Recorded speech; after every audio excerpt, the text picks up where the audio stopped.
I'm Cutter. I do the morning show on 105.7 WAPL, and I started with Woodward Community Media in 1999. It's a funny story how I got into radio, actually. My high school job was at Chuck E. Cheese, of all places. Nobody wanted to ever announce the whole, like, your table is ready, ticket order number blah, blah, blah, pick up your pizza, you know? So I did it. I worked in the game room. And one of the kitchen staff members actually said, "You have a really good voice. You ever think about doing radio?" And at the time, a musician, playing a punk rock band, I'm like, oh, I get to play music on the radio? I'm in. And that was it.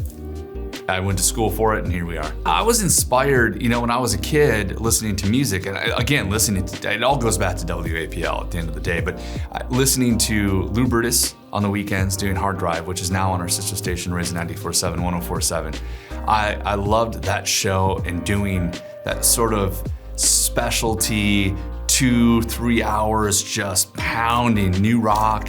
It just sounded like everybody knew him and he knew everybody, and it turns out that's true. I've met Lou quite a few times now at this point, and he's a great guy, but he was a huge influence on wanting to expand into that world of radio and really getting it. And then listening to Randy Hawk on WAPL when I was a teenager in the afternoons.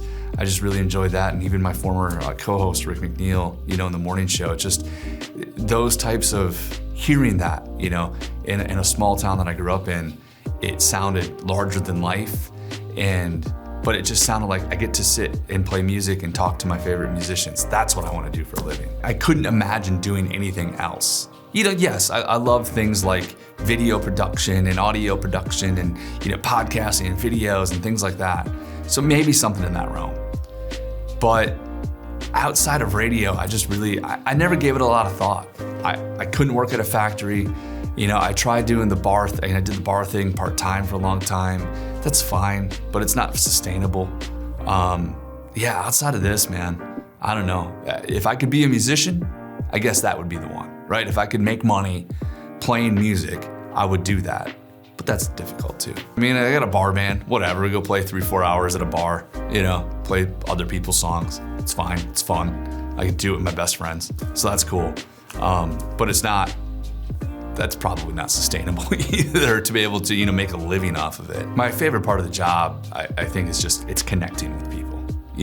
Entertaining's cool, playing music is fun, don't get me wrong, but really connecting to people. And whether that's a listener, whether that's a guest on the show, whether it's a musician I'm interviewing, just really that connection. I like learning about people. I like learning stories. I like talking about the things that other people want to talk about because I like knowing these things. I like learning. Being able to do this show on this radio station with my co-host now, Laura Lee, before that with Rick McNeil, it's a different, not everybody gets to do this.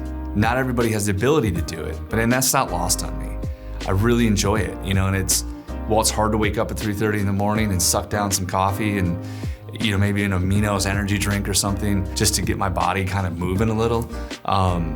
It makes it worth it at the end of the day. You hear from people, you see people's faces, all of that, I don't know. It's just, there's something special about it, and it's not lost on me. Everything in my life ends up being music related. At least it has been, I play guitar, I play in a band, go to concerts, all that stuff. But in recent years, it's been more, I love riding motorcycles.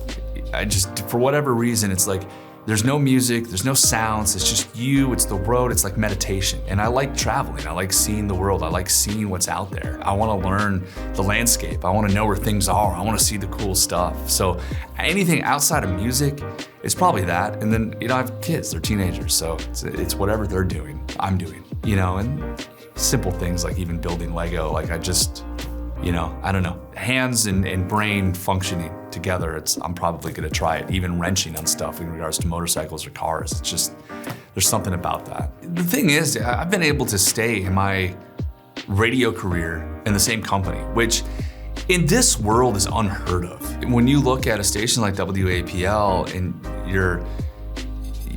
you have people on the air and behind the scenes that are tenured as long as they are, it speaks volumes to the station, to the community, and to the company, obviously.